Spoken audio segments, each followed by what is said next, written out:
Yes, as the title of the video says, The Forest is a great game, but the Platinum journey is a bit of a plane crash, which is probably why at the time of recording the Plat sits at an ultra rare 3.5%.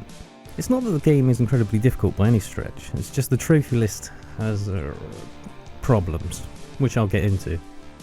But first, a quick game overview. The Forest is an open world survival crafting horror game.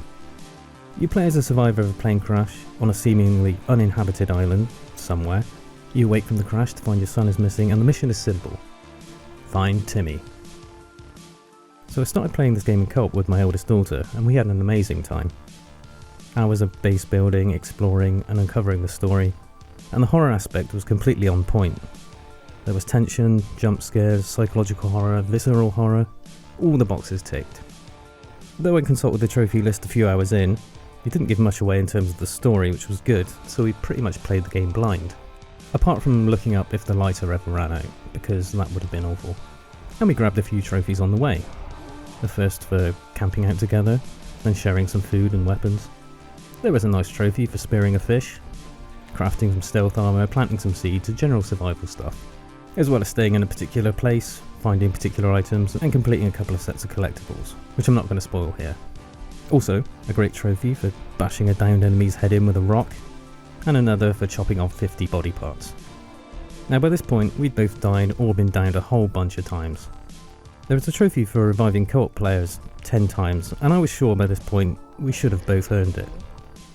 Problem is, this game seems to struggle with remembering any progress towards a trophy with a counter on. That is, if you leave the game, the counter seems to reset. So for the purposes of this trophy, we resorted to beating each other to within an inch of our lives, and then doing the right thing. And after a few more hours of bum-clenching exploration, we finally hit the endgame, which I won't show, but we picked up a few more trophies for a few miscellaneous actions before finally finishing the story for a nice gold trophy. Great experience, great game. And it was here that I left the forest for the next 2 years.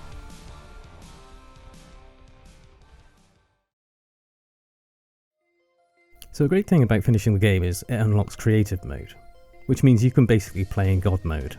No hunger, thirst or damage, no enemies, and gloriously unlimited base building materials, which, as we shall see, will make a lot of these trophies a whole lot easier. So first, let's get the trophy for repairing a hunting shelter in a single player game. Oops, sorry. You need to turn building damage on for this one. Easy. Also, kill a bird with an arrow and kill a rabbit in a single player game. Nice. And we also need to build a gazebo in a single player game. This is where our unlimited building resources are a godsend, because this thing would take some time, hence the name of the trophy. I then spent the next few hours walking everywhere in order to grab a couple of gold trophies for exploring all caves and finding all the missing passengers from the plane. At the same time though, I made sure to collect any crafting materials and craft everything I could, because eventually I'd need to craft everything for another trophy. I also made sure to collect as many plants and flowers as possible for another trophy with tracking issues, that being homeopath for crafting 10 medicine items. I definitely crafted more than this during my first playthrough, so I decided to prep and do it all in one go. Job done. There was also trophies for placing a blueprint for a long wall and killing a shark. I did a speedrun on a new game to get the vegan trophy for finishing the game without killing or eating any animals, and I started another new game because I had to cook and eat an entire family. Yes, you heard that right. Now I may have done all these trophies in a slightly different order, but that doesn't matter because I wanted to save talking about the 4 worst trophies for last. First of the worst being Don't Save the Forest for cutting down 1,000 trees. Shout out to PSN Profiles user Shotachi for the trophy guide that really helped with this one. Remember how this game struggles to track things? Well, it definitely applies here. This is going to have to be done in one play session. So let's begin. Nope, too long. Thankfully, God mode to the rescue.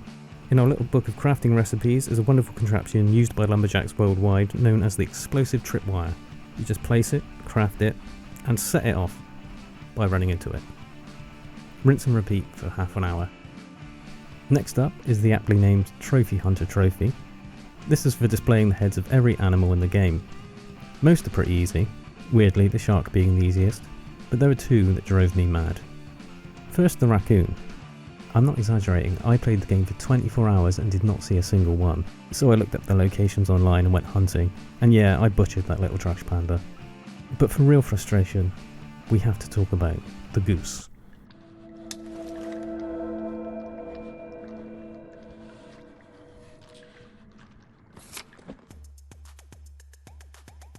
these gooses are a honking pain in the backside. It's not that they're hard to find, it's that they don't like land. So killing them in the water means you can't cut their damn heads off. And I was trying everything. I thought maybe I could kill one close to the shore and push its body up onto the land. No joy. I tried building things in places where they would have to stand. They didn't like that. Oh, yeah, and after a while they all decide to fly off. So I took my frustration out with a hail of arrows, and man, did I get lucky. See, this goose landed in the water, and I was able to cut its head off. But the head was still underwater, and I couldn't hold on to it. Thankfully, I was able to drag and drop it to the shore, and as night closed in, I had my trophy. The final two trophies that I'll talk about were just silly. Take 50,000 steps and survive 100 days without finding Timmy. At some point in the game, you can find a pedometer which counts how many steps you take from that point onward. I had this going while I worked towards all the other missing trophies I needed, and my final step count was still nowhere near. So I put a rubber band around my controller and went outside. I think it only took 5 hours, which is a lot better than the Survive 100 Days trophy. I can't remember what day I was on by the time I went for this trophy, but again, it was nowhere near. Now I estimate my total playtime on the forest at this point was around 30 to 35 hours. Each in-game day takes about 20 to 30 minutes. My final playtime after getting the plat was 98 hours. Needless to say, I did not wander around for the 60 plus hours required. No, I went to bed. I left that poor traumatised father staring out to sea for 2.5 real life days. And I'm not sorry. But just to gently hammer home the absurdity of this trophy, I spent more time not playing this game to get the plat. So, would I recommend The Forest? Yeah, definitely. Brilliant game. That's why I didn't want to spoil the story for anybody. Would I recommend going for the Platinum Trophy? Yes, 100%. This is what it's all about. Doing crazy stuff for trophies, getting to tell stories, is one of my favourite parts of this hobby. If you have any you'd like to share, then by all means drop them below. Or if you've conquered the forest, or are thinking about it, then do likewise. Okay, take it easy trophy hunters. Love you, bye. Bye bye bye bye.